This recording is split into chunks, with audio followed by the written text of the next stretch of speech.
ಬರತ್ ನೋಡಪ್ಪ 9.7. Hello guys, let's welcome back to Praveen arts Kannadiga. So ವಿಡಿಯೋಗೆ ಹೋಗಿದ್ದ ಮುಂಚೆನೇ ಚಾನಲ್ಗೆ ಯಾರು ಹೊಸಬರಿದ್ರು ಚಾನಲ್ನ ಸಬ್ಸ್ಕ್ರೈಬ್ ಮಾಡಿ, ವಿಡಿಯೋ ಇಷ್ಟ ಆದರೆ ಲೈಕ್ ಮಾಡಿ, ಶೇರ್ ಮಾಡಿ. So let's start the video. So in this video, I will discuss about how to score 9 plus CGPA in the first year or the first sem of the engineering. The next biggest question is it necessary and is it worth, and why I should choose the first year or the first sem to score the 9 plus CGPA? And I will answer the all. The first biggest question is it important? The simple answer is yes. How though? Is it important? It is important, but not completely. Okay, if you are targeting for the placement like a company placement or campus placement, the CGPA plays a vital role. So in some ಕಂಪನೀಸ್ಗಳಲ್ಲಿ ಏನಿರ್ತದೆ, ಅವರು final ಇಯರ್ನಲ್ಲಿ ನಿಮ್ಮನ್ನು ಆ ಕಂಪನಿಗೆ apply ಮಾಡೋದಕ್ಕೂ ಕೂಡ 7 CGPA ಅಥವಾ 8 CGPA ಮೇಲ್ಗಡೆ ಇರೋ ಮಕ್ಕಳನ್ನು ಮಾತ್ರ ಈ ಕಂಪನಿಗೆ ಅಪ್ಲೈ ಮಾಡೋದಕ್ಕೆ ಬಿಡ್ತಾರೆ. ಸೊ ಆ ಒಂದು ಕಾರಣದಿಂದಾಗಿ CGPA ಇಂಪಾರ್ಟೆಂಟ್ ಆಗಿರುತ್ತೆ. CGPA ನಿಮಗೆ ಯಾವುದೇ ಜಾಬ್ ತಂದು ಕೊಡೋದಿಲ್ಲ, ಎಸ್ ಹೌದು, but it increases the probability of getting the job. So ನಿಮ್ಮಲ್ಲಿ ತುಂಬ ಸ್ಕಿಲ್ ಇದೆ, ಬಟ್ ಆ ಕಂಪನಿಗೆ ನೀವು ಅಪ್ಲೈ ಮಾಡೋದಕ್ಕೇ ಆಗೋದಿಲ್ಲ ಅಂತ ಹೇಳಿದ್ರೆ ನೀವು ಹೇಗೆ ಒಳ್ಳೆ ಜಾಬ್ ತೆಗೆದುಕೊಳ್ಳೋಕ್ಕಾಗುತ್ತೆ ಹೇಳಿ? ಸೊ CGPAನ ನೀವು ಮೇಂಟೈನ್ ಮಾಡೋದು ತುಂಬ ವೈಟಲ್ ಆಗಿರುತ್ತದೆ.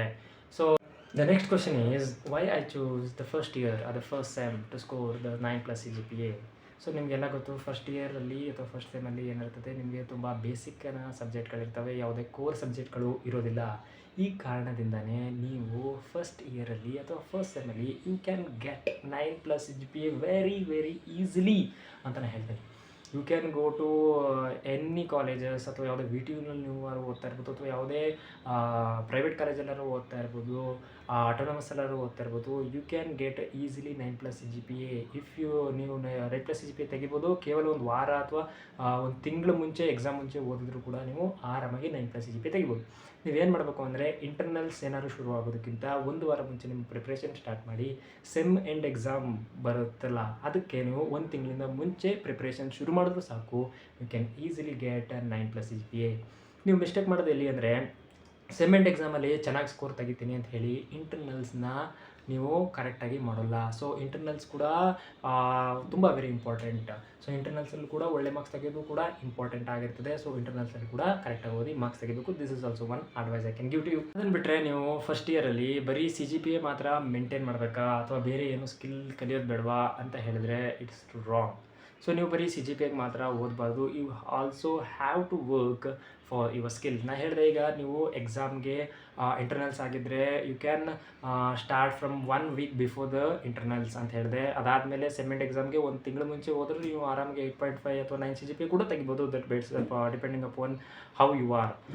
ಸೊ ಇನ್ನು ಮಿಕ್ಕಿದ ದಿನಗಳಲ್ಲಿ ಏನು ಮಾಡಬೇಕಪ್ಪ ಅಂತಂದರೆ, ಇನ್ನು ಮಿಕ್ಕಿದ ದಿನ ಎಲ್ಲ ನೀವು ಫೋನ್ ನೋಡೋದು ಬದಲು ಅಥವಾ ರೀಲ್ಸ್ ನೋಡೋದು ಬದಲು ಏನು ಮಾಡ್ಬೋದಪ್ಪ ಅಂದರೆ, ನೀವು ನಿಮ್ಮ ಸ್ಕಿಲ್ ಮೇಲೆ ಡೆವಲಪ್ ಮಾಡ್ಬೋದು. For example, as a biology student, ನಾನು ಇಂಜಿನಿಯರಿಂಗ್ ಜಾಯ್ನ್ ಆದ ತಕ್ಷಣ ನನಗೆ ಫಸ್ಟು ಸಿ ಲ್ಯಾಂಗ್ವೇಜ್ ಇತ್ತು. ನಮಗೆ ಫಸ್ಟ್ ಸೆಮಲ್ಲಿ ನನಗೆ ಏನಂದ್ರೇನು ಅರ್ಥವಾಗ್ತಿರ್ಲಿಲ್ಲ. So I learn the C language from the YouTube. So ಯೂಟ್ಯೂಬಲ್ಲಿ ಒಂದು ಪ್ರೋಗ್ರಾಮಿಂಗ್ ಲ್ಯಾಂಗ್ವೇಜ್ ಕಲಿಯೋದಾಗಿರ್ಬೋದು, ಅಥವಾ ನೀವು ಯಾವುದೇ ಒಂದು ಅಕಸ್ಮಾತ್ ನೀವು ಯಾವ್ದಾದ್ರು CS ಬ್ಯಾಕ್ಗ್ರೌಂಡಿಂದ ಬಂದಿದ್ದೀರಿ ಅಂತಂದರೆ ನೀವು DSA ಸ್ಟಾರ್ಟ್ ಮಾಡೋದಾಗಿರ್ಬೋದು, ಅಥವಾ ವೆಬ್ ಡೆವಲಪ್ಮೆಂಟ್ ಆಗಿರ್ಬೋದು, ಅಥವಾ ಬೇರೆ ಕೋರ್ಸಸ್ನ ಎಕ್ಸ್ಪ್ಲೋರ್ ಮಾಡೋದಾಗಿರ್ಬೋದು. ಈ ಥರ ನೀವು ಫಸ್ಟ್ ಇಯರ್ ಇಂಜಿನಿಯರಿಂಗಲ್ಲಿ CGPA ಬಿಟ್ಟು ಬೇರೆ ಸ್ಕಿಲ್ಗಳ ಮೇಲೂ ಕೂಡ ಡೆವಲಪ್ ಮಾಡೋದ್ರೂ ಕೂಡ ಗಮನ ವಹಿಸಬೇಕಾಗುತ್ತೆ. ಕೇವಲ CGPA ತೆಗೆಯೋದಕ್ಕೆಲ್ಲ ಮಾತ್ರ ಇಲ್ಲ first year of engineering. Because ನೀವು ಇಲ್ಲಿ ಯೂಸ್ ಮಾಡುವಂತಹ ಫಿಸಿಕ್ಸ್ ಆಗಿರ್ಬೋದು, ಕೆಮಿಸ್ಟ್ರಿ ಆಗಿರ್ಬೋದು, ಅಥವಾ ಬೇರೆ ಬ್ರಾಂಚ್ಗಿನ ಸಬ್ಜೆಕ್ಟ್ಗಳಾಗಿರ್ಬೋದು ನಿಮಗೆ ಯೂಸೇ ಇಲ್ಲ. ನಾವು ಇಲ್ಲಿ ಬರೆದಿದ್ದೀವಲ್ಲ, ನಿಜ ಹೇಳ್ತೀನಿ, ಯಾವುದೂ ಯೂಸ್ ಇಲ್ಲ. ಬರೀ ನೀವು CGPA ಮಾತ್ರ ಓದ್ತಿರ್ತೀರ. ಸೊ ಆದ್ದರಿಂದ ನೀವು ಬೇರೆ ದಿನಗಳಲ್ಲಿ ಏನು ಎಕ್ಸಾಮ್ ಬಿಟ್ಟು ಪ್ರಿಪೇರ್ ಮಾಡ್ತಿರ್ತೀರೋ, ಎಕ್ಸಾಮ್ ಪ್ರಿಪ್ರೇಷನ್ ಬಿಟ್ಟು ಬೇರೆ ದಿನಗಳೇನಿರುತ್ತೋ ಆ ದಿನಗಳಲ್ಲಿ ನೀವು ಸ್ಕಿಲ್ಸ್ ಮೇಲೆ ಡೆವಲಪ್ ಮಾಡೋದನ್ನು, ಸ್ಕಿಲ್ ಡೆವಲಪ್ಮೆಂಟ್ ಮೇಲೆ ನೀವು ಹೆಚ್ಚು ಫೋಕಸ್ ಮಾಡಿ. ಸೊ ನಾನು ಜಾಸ್ತಿ ಅದ್ರ ಮೇಲೆ ಸ್ಕಿಲ್ ಡೆವಲಪ್ ಮೇಲೆ ಫೋಕಸ್ ಮಾಡೋದಕ್ಕೆ ಆಗಲಿಲ್ಲ. ದಟ್ ಒಂದು ಡ್ರಾಬ್ಯಾಕ್ ಅಥವಾ ಮಿಸ್ಟೇಕ್ ನಾನು ಏನು ಮಾಡಿದೆ, ಅದನ್ನು ನೀವು ಮಾಡಬೇಡಿ ಅಂತ ನಾನು ಒಂದು ಅಡ್ವೈಸನ್ನು ಕೊಡ್ಬೋದು. ಅದನ್ನು ಬಿಟ್ಟರೆ ಇನ್ನು ಅಟೆಂಡೆನ್ಸ್ ಬಗ್ಗೆ ಮಾತನಾಡೋದಾದರೆ, ಸೊ ಎಲ್ಲ ಕಾಲೇಜ್ಗಳು 75% ಅಥವಾ ಕೆಲವೊಂದು ಕಾಲೇಜ್ಗಳಲ್ಲಿ 85% ಅಟೆಂಡೆನ್ಸ್ ಇರ್ತದೆ. ಸೊ ನೀವು 100% ಅಟೆಂಡೆನ್ಸ್ ತೆಗೆಯೋದು ಒಂದೇ, 85% ಅಟೆಂಡೆನ್ಸ್ ತೆಗೆಯೋದು ಒಂದೇ. ಸೊ ಆ 100% ಅಟೆಂಡೆನ್ಸ್ ತೆಗೆದ್ರೆ ನಿಮ್ಗೆ ಅಲ್ಲೇನು ಯಾವುದೇ ಪ್ರೈಸನ್ನು ಕೂಡ ಏನು ಕೊಡೋದಿಲ್ಲ. So I will say bunk ಹಾಕಿ, ಬೇಡ ಅಂತನಲ್ಲ. ಬಟ್ ಬಂಕ್ ಹಾಕಿದ್ರೆ ನೀವು ಪಿಕ್ಚರ್ಗೆ ಹೋಗೋದಾಗಿರ್ಬೋದು ಅಥವಾ ಎಲ್ಲೋ ಹೊರಗಡೆ ಸುತ್ತಕ್ಕಾಗಿರ್ಬೋದು, ಅದಕ್ಕೆ ಯಾವುದೇ ಕಾರಣಕ್ಕೂ ಬಂಕ್ ಹಾಕಬೇಡಿ. ನಿಮ್ಮ ಕಾಲೇಜ್ಗಳಲ್ಲಿ ಯಾವ್ದಾದ್ರು ಒಂದು ಫಂಕ್ಷನ್ ಕ್ಲಬ್ಗಳವರು ಕಾಂಪಿಟೇಷನ್ ನಡೆಸ್ತಾ ಇರ್ತಾರೆ ಅಥವಾ ಕೆಲವೊಂದು ಕ್ಲಬ್ಗಳಿಗೆ ಜಾಯ್ನ್ ಆಗಿ ಅದರಿಂದ ಕ್ಲಾಸ್ಗಳನ್ನ ಬಂಕ್ ಮಾಡಿ ಅದರಲ್ಲೂ ಅಟೆಂಡೆನ್ಸ್ ಕೊಡ್ತಾರೆ, ಅದನ್ನೇನಿಲ್ಲ. ಆ ಥರ ವಿಷಯಗಳಿಗಾಗಿರ್ಬೋದು ಅಥವಾ ಬೇರೆ ಕಾಲೇಜ್ಗಳಲ್ಲಿ ಯಾವ್ದಾದ್ರು ಹ್ಯಾಕಥಾನ್ ಇರ್ಬೋದು, ಅದರಲ್ಲೂ ಪಾರ್ಟಿಸಿಪೇಟ್ ಮಾಡಿ. ಈ ಥರ ನೀವು ಎಷ್ಟು ಬಂಕ್ ಹಾಕಬೇಕು ಅನ್ನೋದನ್ನು ಕೂಡ ನೀವು ತಿಳ್ಕೋಬೇಕು. ಯಾಕಂದರೆ 100% ಅಟೆಂಡೆನ್ಸ್ ತೆಗೆದ್ರು ಒಂದೇ, 85% ಅಟೆಂಡೆನ್ಸ್ ತೆಗೆದು ಒಂದೇ.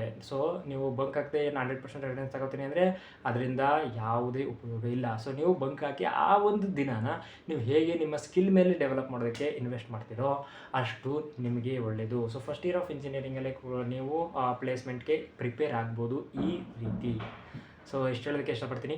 ಇನ್ನು ಯೂಟ್ಯೂಬ್ ಚಾನಲ್ಗಳು ಈಗ ಫಸ್ಟ್ ಇಯರ್ ಆಫ್ ಇಂಜಿನಿಯರಿಂಗ್ ಅಥವಾ ನೀವು ಇಂಜಿನಿಯರಿಂಗ್ ಎಂಟರ್ ಆಗ್ತಿದ್ರೆ ಅಂದರೆ ಯೂಟ್ಯೂಬ್ ಚಾನಲ್ಗಳು ಕಾಲೇಜ್ಗಿಂತ ಹೆಚ್ಚು ನಿಮಗೆ ಇಂಪಾರ್ಟೆಂಟ್ ಆಗಿರುತ್ತೆ. ಬಿಕಾಸ್ ನೀವು ಯಾವುದೇ ಒಂದು ಕ್ಲಾಸ್ಗಳಿಗೆ ಬಂಕ್ ಆಗಿರ್ಬೋದು ಅಥವಾ ನೀವು ಕ್ಲಾಸ್ಗಳಿಗೆ ಅಟೆಂಡ್ ಆಗಿಲ್ಲದೆ ಇದ್ದರೂ ಕೂಡ you can get a very good score by watching or covering the syllabus by the YouTube.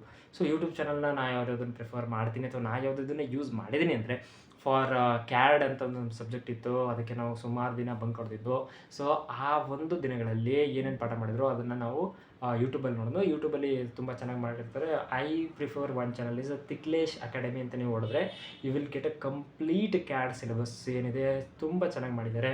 So you can refer the CAD for the ಕ್ಯಾಡ್ಗೆ ನೀವು ತಿಕ್ಲೇಶ್ ಅಕಾಡೆಮಿ ಯೂಟ್ಯೂಬ್ ಚಾನಲ್ನ ನೀವು ರೆಫರ್ ಮಾಡ್ಬೋದು. ನೀವೇನಾದರೂ ಕ್ಲಾಸ್ಗೆ ಹೋಗದೆ ಆ ಸಿಲೆಬಸ್ಸಲ್ಲಿ ಆ ಸಬ್ಜೆಕ್ಟ್ದು ಏನಾದರೂ ಒಂದು ಟಾಪಿಕ್ ಗೊತ್ತಾಗಲಿಲ್ಲ ಅಂದರೆ ಏನು ಮಾಡಬೇಕು ಅಂದರೆ ಡೈರೆಕ್ಟ್ ಯೂಟ್ಯೂಬ್ ಹೋಗಿ ಆ ಯೂಟ್ಯೂಬಲ್ಲಿ ಏನು ಮಾಡಿ ಅಂತಂದರೆ ಆ ಟಾಪಿಕ್ ಮತ್ತು ಸಬ್ಜೆಕ್ಟ್ ಏನಿರ್ತದೋ ಅದನ್ನು ಯೂಟ್ಯೂಬಲ್ಲಿ ಸರ್ಚ್ ಮಾಡಿ ಯಾವ ಒಂದು ವಿಡಿಯೋಗೆ ಹೆಚ್ಚು ವ್ಯೂಸ್ ಬಂದಿರ್ತದೋ ಆ ವಿಡಿಯೋನ ನೋಡೋದ್ರ ಮುಖಾಂತರ ನೀವು ನಿಮ್ಮ ಸಿಲೆಬಸನ್ನು ಕವರ್ ಮಾಡ್ಕೋಬೋದಾಗಿರ್ತದೆ. ಸೊ ಫಸ್ಟ್ ಇಯರ್ ಸಿಲೆಬಸ್ಸು ತುಂಬ ಈಸಿ ಆಗಿರೋದ್ರಿಂದ ನೀವು ಯೂಟ್ಯೂಬಲ್ಲೇ ನೋಡಿಕೊಂಡು ಆರಾಮಾಗಿ ಕಲಿಬೋದು ಮತ್ತು ಆರಾಮಾಗಿ ಒಳ್ಳೆಯ ಸ್ಕೋರ್ನ ಕೂಡ ಮಾಡ್ಬೋದು. ಸೊ ಎಷ್ಟು ಕ್ಲಾಸನ್ನು ನೀವು ಮಿಸ್ ಮಾಡ್ಕೊಳ್ತೀರೋ ಅಷ್ಟು ಕ್ಲಾಸನ್ನು ಕೂಡ ನೀವು ಸಬ್ಜೆಕ್ಟಲ್ಲಿ ಟಾಪಿಕ್ಸ್ನ ಕೂಡ ಇಲ್ಲಿ ಕವರ್ ಮಾಡ್ಕೋಬೋದು. ಆ ಒಂದು ದಿನಗಳನ್ನು ನಿಮ್ಮ ಸ್ಕಿಲ್ ಡೆವಲಪ್ಮೆಂಟ್ಗಾಗಿರ್ಬೋದು ಅಥವಾ ಸ್ಕಿಲ್ ಡೆವಲಪ್ಮೆಂಟ್ಗೆ ನೀವು ಯುಟಿಲೈಸ್ ಮಾಡ್ಕೋಬೋದು. ಸೊ ಈ ರೀತಿ ಯೂಟ್ಯೂಬ್ ಕೂಡ ಒಂದು ಒಳ್ಳೆ ಇಂಪಾರ್ಟೆಂಟ್ ರೋಲ್ ವಹಿಸುತ್ತೆ ನಿಮ್ಮ ಫಸ್ಟ್ ಇಯರ್ ಆಫ್ ಇಂಜಿನಿಯರಿಂಗ್ನ ಲೈಫ್ನಲ್ಲಿ. ನಾನು ಸಿಗ್ತೀನಿ ನಿಮಗೆ ಮತ್ತೊಂದು ವಿಡಿಯೋದಲ್ಲಿ. ವಿಡಿಯೋ ಇಷ್ಟ ಆಗಿದ್ದರೆ ಲೈಕ್ ಮಾಡಿ, ಶೇರ್ ಮಾಡಿ, ವಿಡಿಯೋ ಹೇಗಿತ್ತು ಕಮೆಂಟ್ ಮಾಡಿ. ಅಲ್ಲಿವರೆಗೂ stop scrolling, keep learning. Thank you. Super ಅಣ್ಣ, ಕವರಿಂಗ್ ಬರೆಯಲ್ಲ.